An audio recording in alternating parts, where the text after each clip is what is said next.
Hi guys, it's Cynthia from Purgatory Paranormal, and I'm stuck inside today with the wind howling outside because we had a bit of a snowstorm last night. So I thought since I'm stuck inside, I would share a story with you that I planned on sharing with you, and it might be actually an explanation for why I was visited one time by a spirit who told me his name was Daniel. I didn't have any idea who Daniel was. I still don't, and this might have no connection. But it's an interesting, sort of haunting, creepy little story, and I thought I would share it with you. About 10 or 12 years ago, my in-laws sold their home, needed somewhere to live, and decided to rent a huge house just a little north of here. It was available.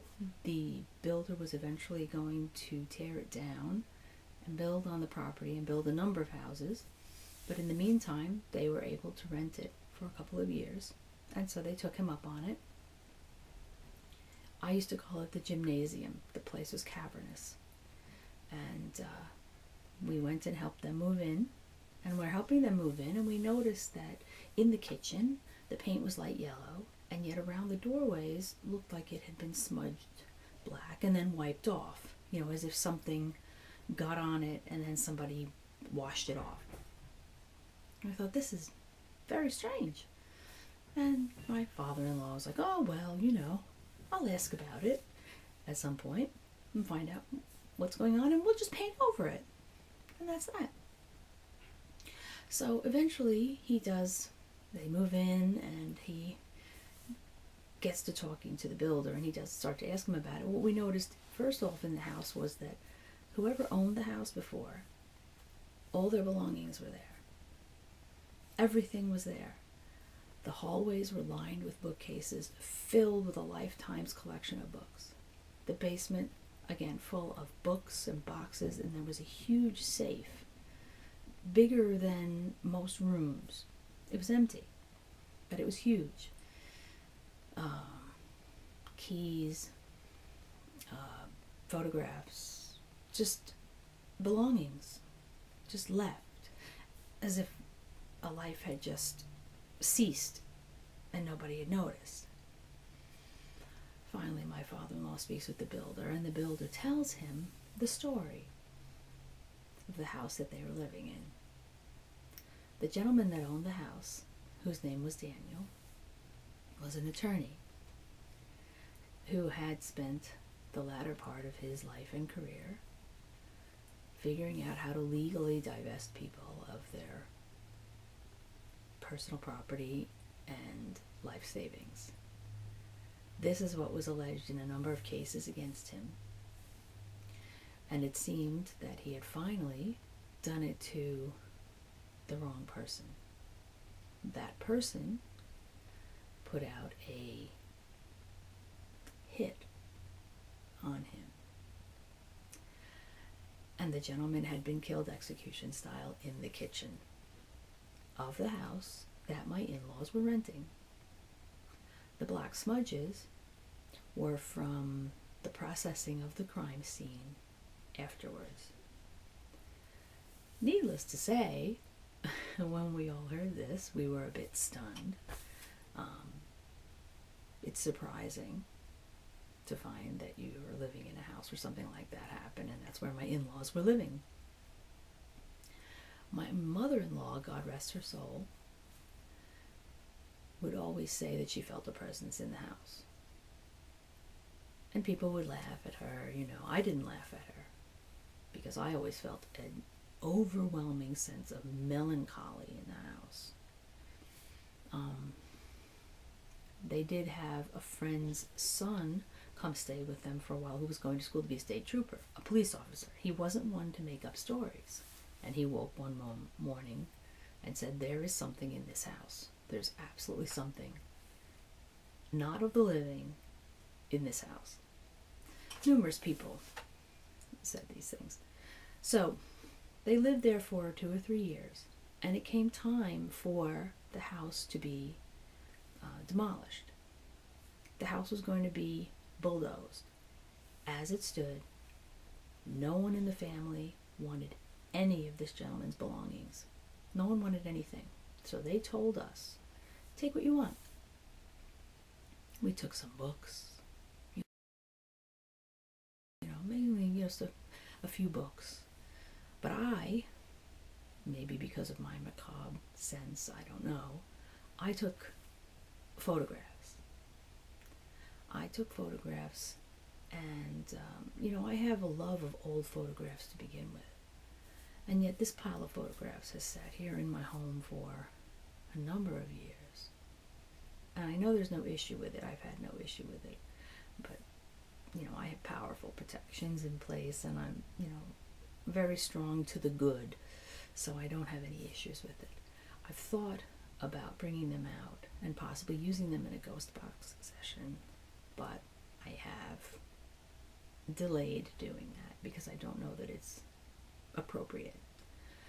But the photos, I wanted to show you some of the photos, because when I look at them, I see a young man. He was a child like any other. He had so much promise, all of it ahead of him.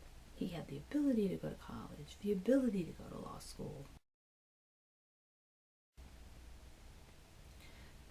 Look at him. Honestly, I don't actually see him smiling in any of these pictures.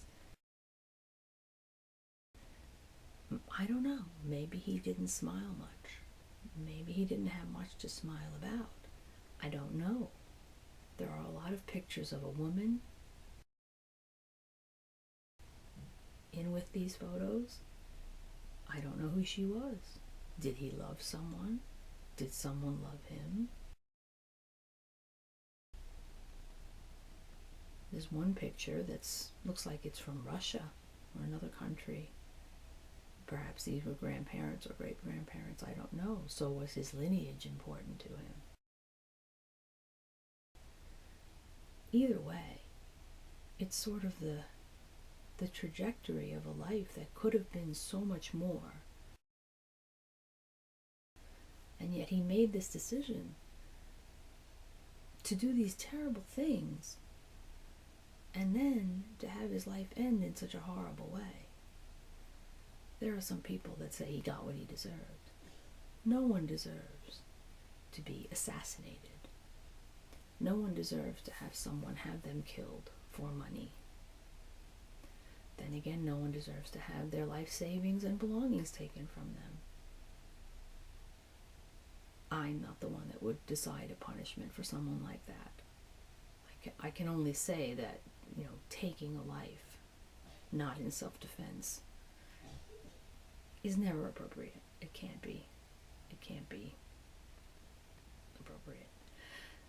So when I look at these pictures, I feel the sadness of a lost life, of a wasted life, because there's so much good that you can do instead. Anyway, I thought I would share that story with you. It's a creepy, haunting little story.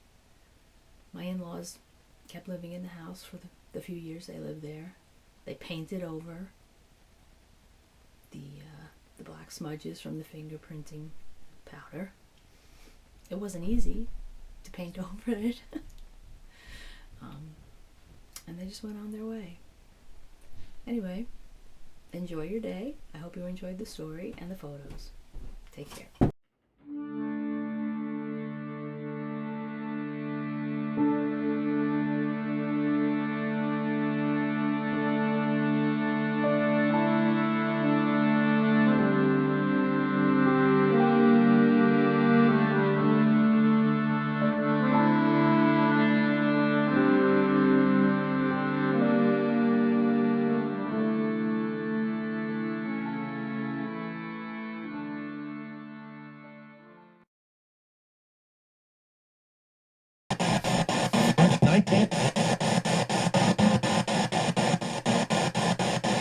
Good afternoon, spirits. How are you today?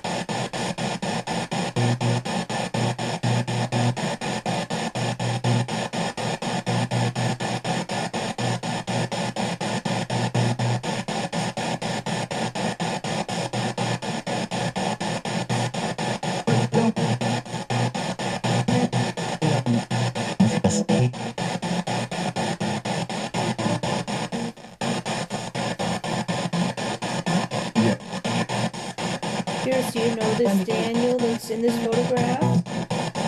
Do you know of him?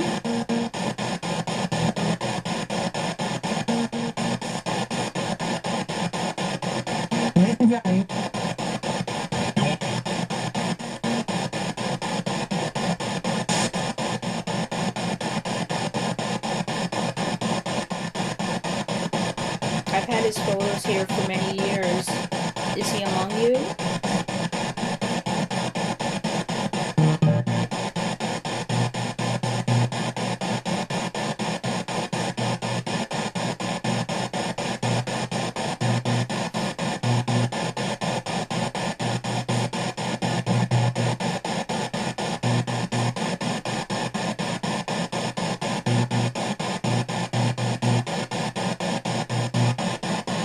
Does he know I have his photographs?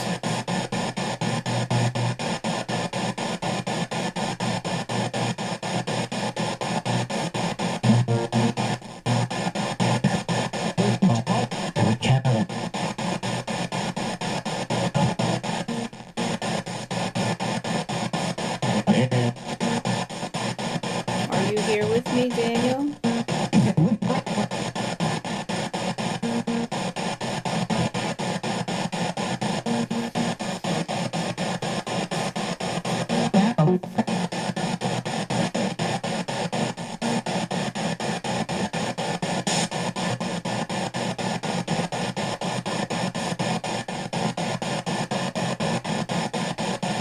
Is there anything you'd like me to do with the photographs?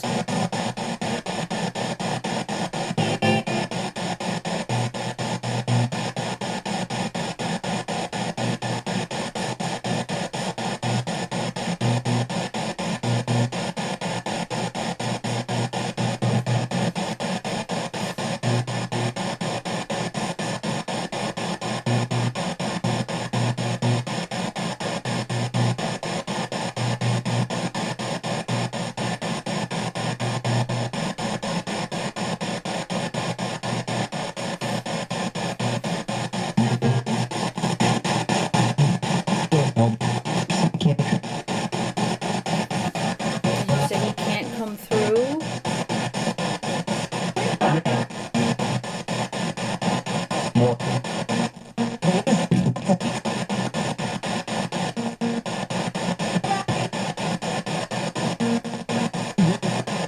You say you're protecting? Are you protecting me from him?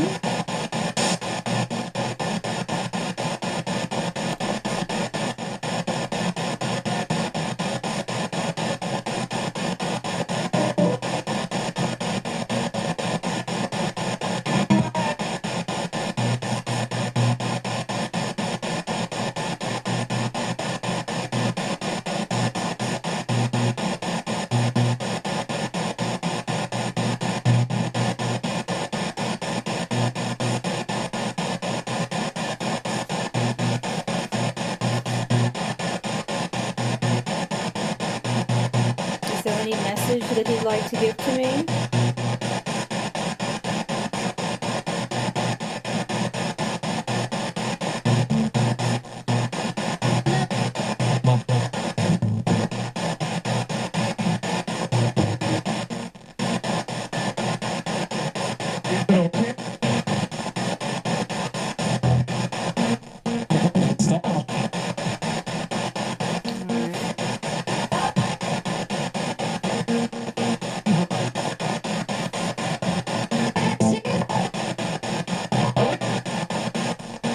Does he know his house was demolished?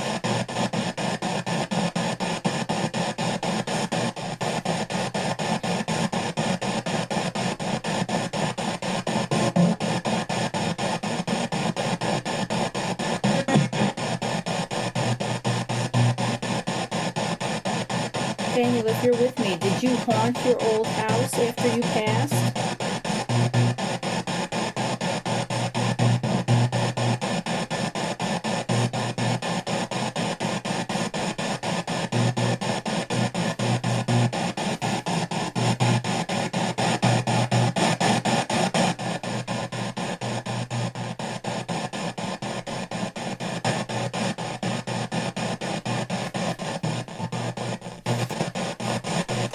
Get on with it then.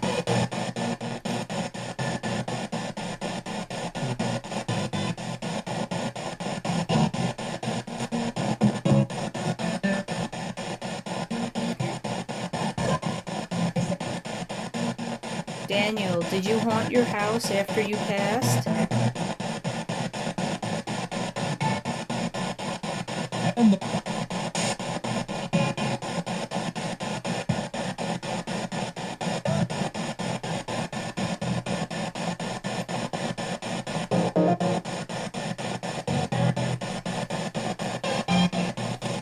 Were you angry about the way you passed?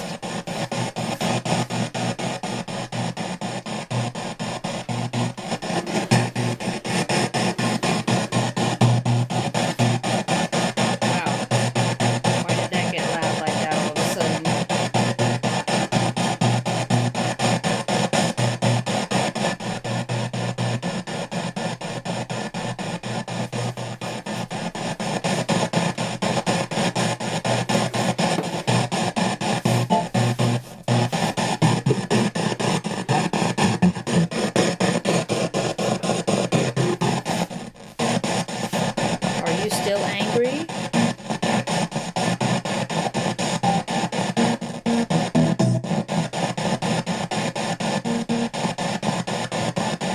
Or have you moved beyond the anger?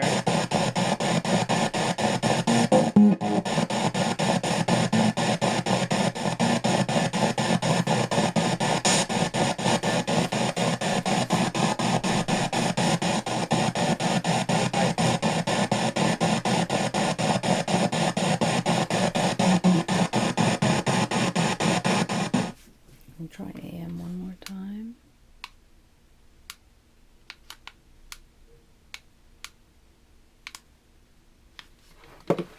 All right, Daniel, if you're here with me, just a couple more questions. I'm going to shut this off in a moment, but can you tell me, Daniel, have you moved beyond the anger of your passing?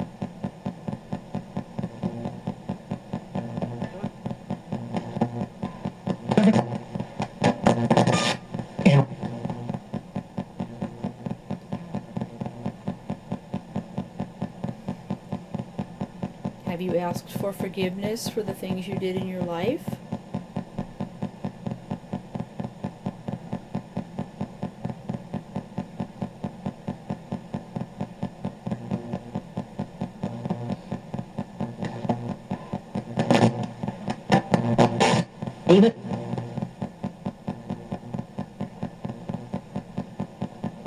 Would you like me to pray for you, Daniel?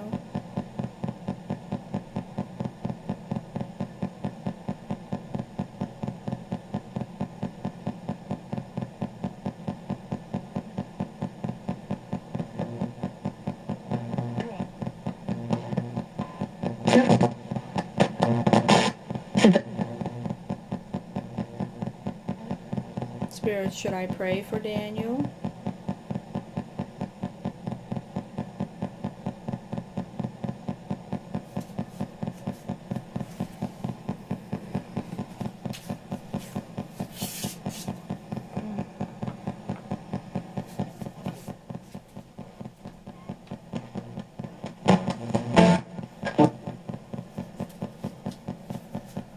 Spirits, are souls lost forever, or can they be redeemed?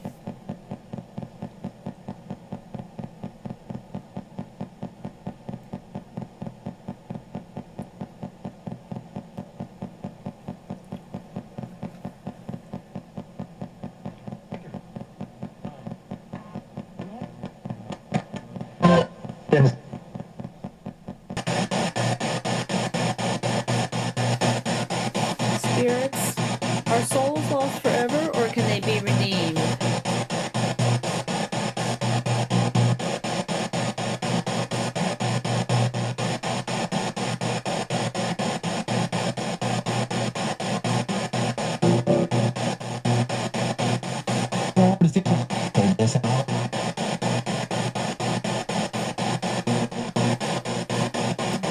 Was that an answer to my question? I'm not sure.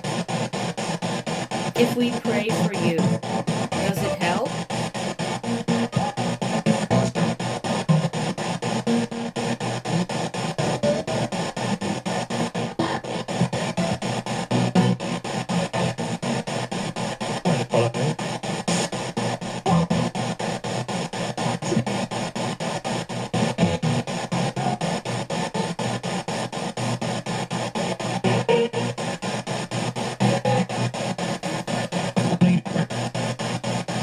I should pray. Do you think I should pray for you? Should I pray for Daniel? Will it help him?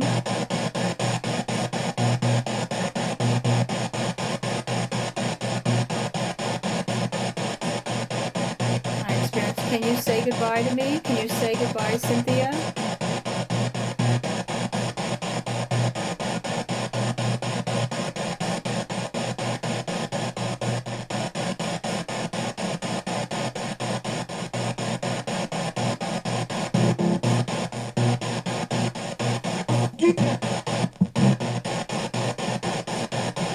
Can you say my name?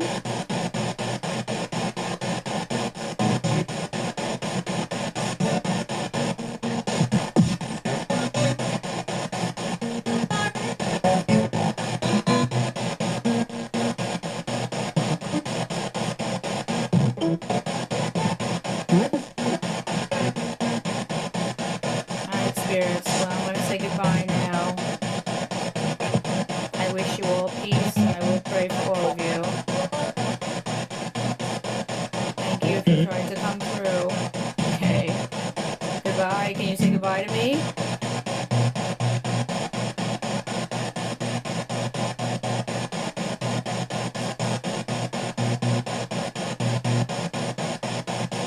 Can you say see